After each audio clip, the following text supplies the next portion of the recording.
Hello friends, मैं Himanshu single और मैं आपके साथ एक बार फिर से जुड़ चुकी हूँ एक और नई वीडियो लेकर। और इस वीडियो में हम देखने जा रहे हैं बीए 5th सेमेस्टर इंग्लिश की सेकंड बुक, जिसका हमारा नाम है फिक्शन। और आज हम इसका जो चैप्टर है उसका नाम है अ टेल ऑफ टू सिटीज़। तो आज हम इस नॉवल को पढ़ने जा रहे हैं, अ टेल ऑफ टू सिटीज़, जिसे लिखा था चार्ल्स डिकेन ने।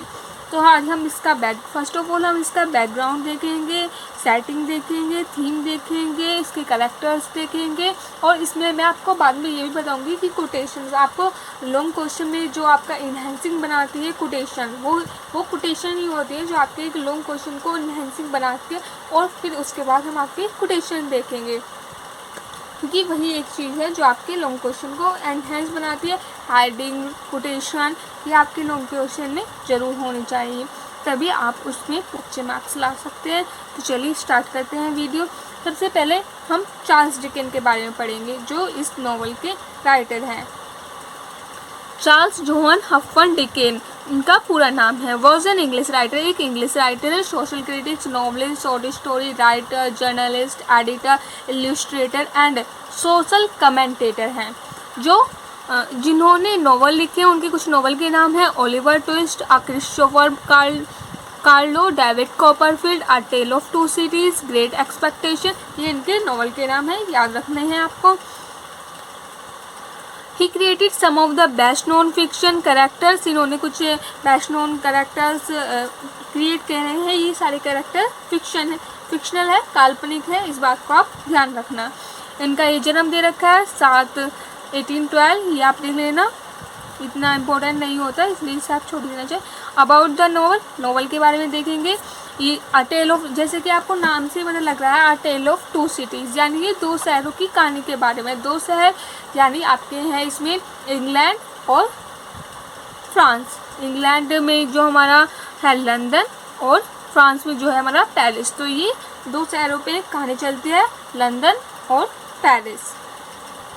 ये दे रखा है 1859 में ये नॉवल लिखा गया था और 1859 में ही ये नॉवल पब्लिश भी हो गया था। लंदन में सेट है जो इंग्लैंड में है, और पेरिस जो फ्रांस में है। मैंने बता दिया था आपको।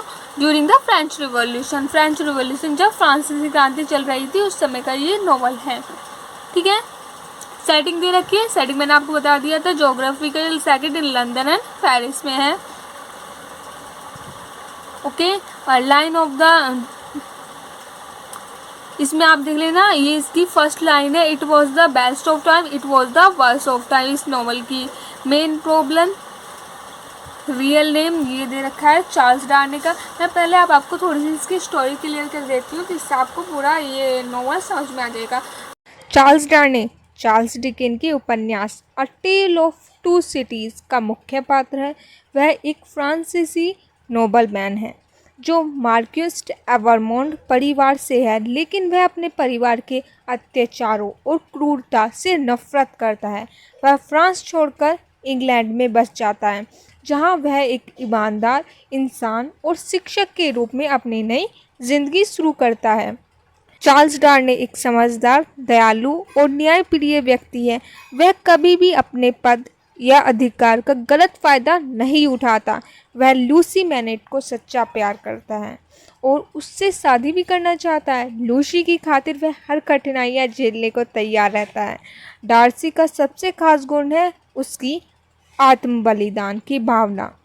वह अपने देश वापस जाता है ताकि एक पुराने नौकर जिसका नाम था गैब्रियल की मदद कर सके। वह फ्रांस जाता है उसकी मदद करने के लिए, जबकि उसे पता होता है कि वहां जाना खतरनाक हो सकता है। जब डार्सी फ्रांस जाता है तो उसे क्रांति के समय पकड़ लिया जाता है और उसे भी जेल में डाल दिया जाता है। उस पर मुकदमा चलाया जाता है और उसे मौत की सजा सुनाई जाती है। यहीं पर कहानी एक मोड़ लेती है। सिडनी कार्टन, जो कि डार्ने का हमशक्ल है और लूसी से भी प्रेम करता है, डार्ने की जगह खुद को गिलोटिन पर चढ़ जाता है। गिलोटिन नाम की एक मशीन होती है जिस पर सर रखा जाता है और उस इंसान का सर धड़ से अलग हो जाता है। उस मशीन को ऊपर से नीचे गए, आप इसे देख भी सकते हैं, ये ऐसी दिखती है। कार्टन का यह बलिदान चार्ल्स डार्ने की जान बचा लेता है। चार्ल्स डार्ने की कहानी हमें सिखाती है कि एक इंसान अपने बीते हुए समय और अपने परिवार के पापों से ऊपर उठ सकता है। वह सत्य, प्रेम, त्याग की मिसाल है। अ टेल ऑफ टू सिटीज़ में डार्ने का किरदार दिखाता है कि अच्छाई और इंसानियत सबसे कठिन समय में भी जिंदा रह सकती है। एक बार आप ये लूसी बेनेट का कैरेक्टर देख लीजिए, क्योंकि शॉर्ट में आ जाता है कि कैरेक्टर देखिए लूसी बेनेट का। वैसे ज़्यादातर तो इसमें कैरेक्टर आपका सिडनी कार्टन का इम्पोर्टेंट है, लेकिन आप देख लीजिए लूसी बेनेट का भी यही भी हीरोइन थी। इसकी आप हेडिंग देख लेना, अंदरों को लिख लेंगे आप। कंपेशन एंड लविंग है। She is deeply devoted to her father doctor Bennett whom she helped recover from his traumatic experience of imprisonment कारावास की। आई एम गोइंग टू सी, अब मैंने बताया था ना कि मुझे शुरुआत में तो विश्वास ही नहीं होता। वे कहती है I am going to see his ghost, मैं उनका गोस्ट देखने जा रही हूँ, वो देखने जा रही हूँ। It will be his ghost, वह उसका गोस्ट, उनका गोस्ट होगा, नॉट हिम। ये नहीं हो सकते, क्योंकि वो 18 साल के बाद उन्हें देखने जा रही थी। वो जो छोटी थी तब उसके फादर वेस्ट किले में बंद हो गए थे, उन्हें पता ही नहीं था। वे तो सोच रहे थे कि वे डेथ ही हो गई, वे मर ही गए थे। हिज रिफ्लेक्ट लूसी एंशियस, ये दिखाता है कि लूसी की चिंता, anticipation upon meeting her father, के अपने फादर से मिलने के प्रति उत्सुकता। Her father for the first time after his release from the Bastille. अब ये देख लेना आप, बस इनकी थोड़ी सी हेडिंग देख लेना। इसका करेक्टर वैसे भी इम्पोर्टेंट नहीं है, अगर आप देखेंगे तो हेडिंग देख लेना। बस symbol of light and hope की थी। इमोशन स्ट्रेंथ था।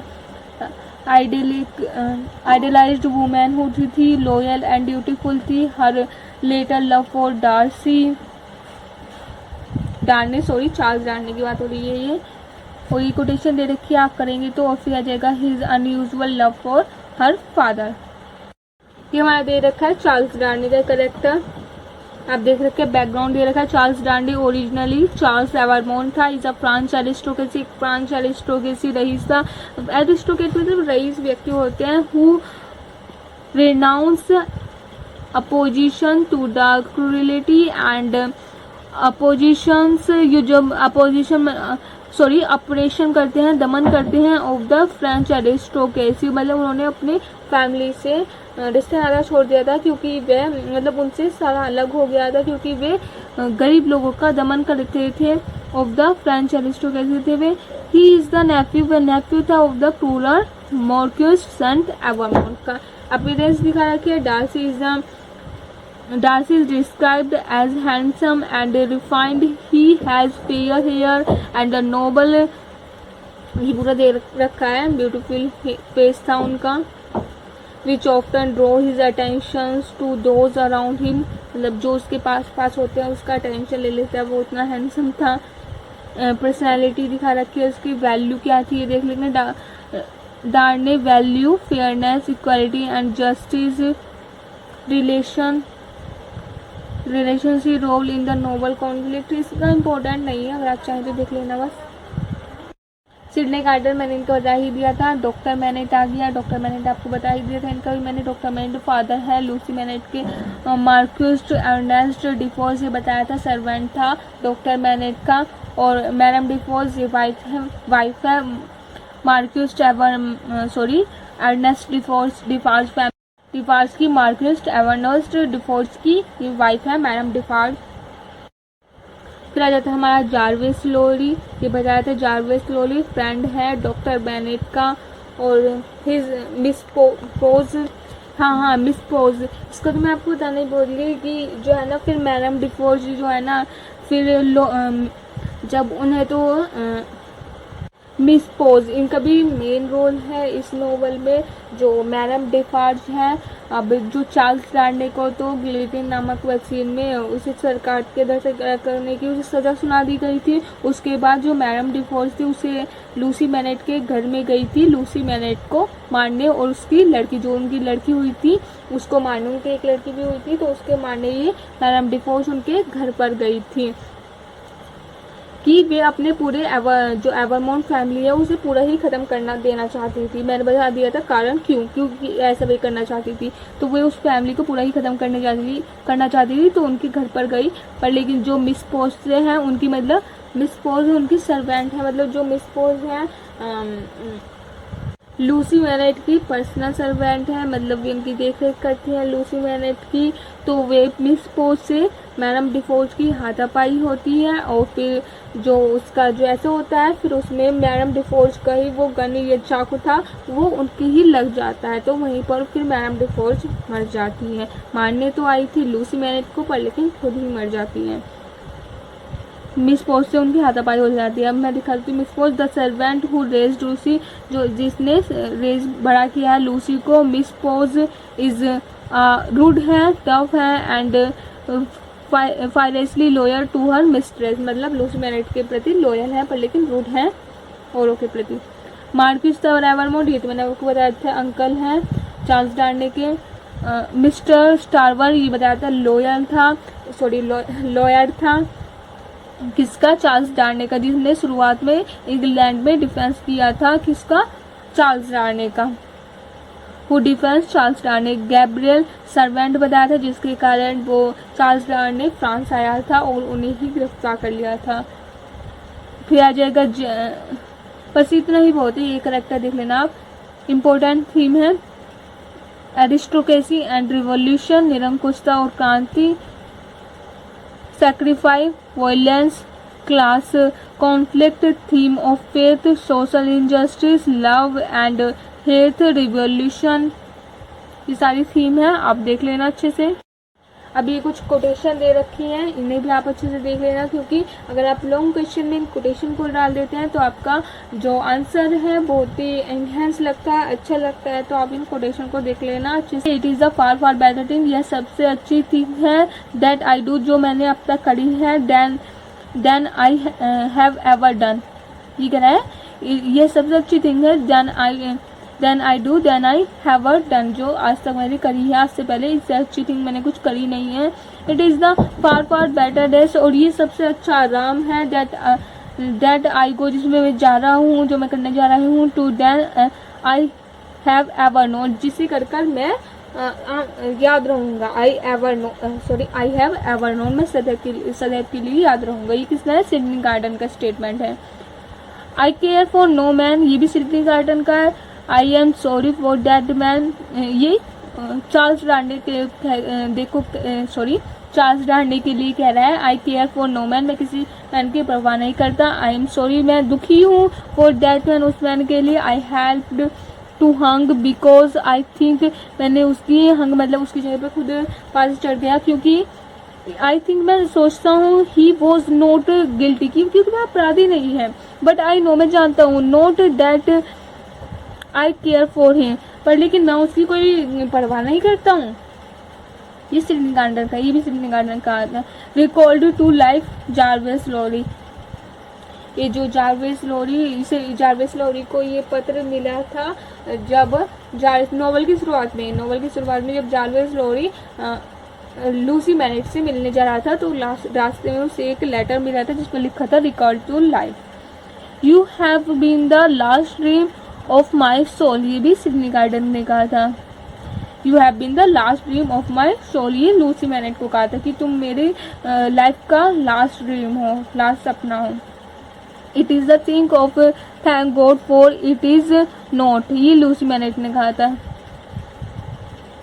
ये कहा था कि इट इज़ अ थिंग, यह थिंग है जिसके लिए मुझे गॉड को धन्यवाद करना चाहिए। इज़न्ट इट, ऐसा नहीं है। I am not a romantic, मैं रोमांटिक नहीं हूँ। I am not at all, और मैं ऐसा भी नहीं हूँ सेंटिमेंटल, और ना ही मैं सेंटिमेंटल हूँ। I am only a businessman, मैं एक बिजनेसमैन हूँ। ये किसने कहा था, मिस्टर लॉरी, जारवेस लॉरी ने। The only time I am ever serious, एक वह टाइम है जिसमें मैं सीरियस रहता हूँ, is when I am ill, जब मैं बीमार होता हूँ सिर्फ उसी वक्त मैं सीरियस रहता हूँ। ये किसने कहा था, सिडनी गार्डनर, मिस्टर स्टायर, ये जो लॉयर था जो शुरुआत में चार्ल्स डार्ने को डिफेंस कर रहा था, ये इसने कहा था। तो ये आप सारी कोटेशन देख लेना अच्छे से, है ना, नोट कर लेना। तो चलिए मिलते हैं अगली वीडियो में, जिसमें हम इसके सारे लॉन्ग क्वेश्चन और मॉडल भी है उसका सारा देखेंगे। तो चलिए तब तक के बाय बाय।